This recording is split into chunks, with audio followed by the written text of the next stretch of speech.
Lexus RX450h 2012. Today I'll show you how to replace the air filter step by step. First, we need to remove the upper plastic cover. It is held by 3 clips. I already removed them. Now we take off the protective plastic cover and we can see the air filter box.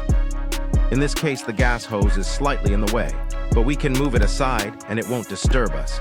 Next, we release the 2 clips on the air filter box cover and pull the air filter out.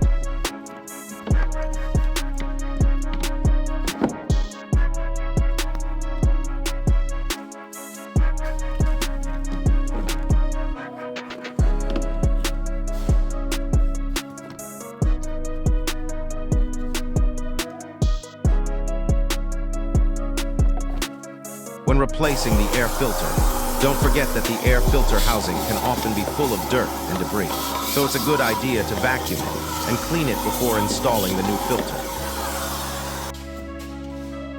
After cleaning it, we install the new air filter into the housing and close it back by securing the 2 clips.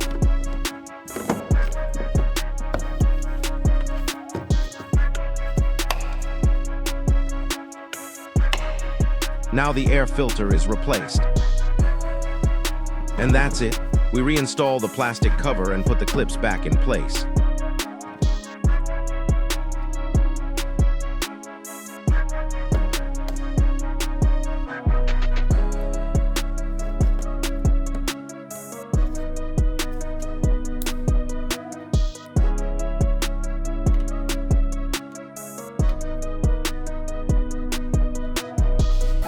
Thanks for watching. Like, comment, subscribe, and check out my channel for more workshop videos.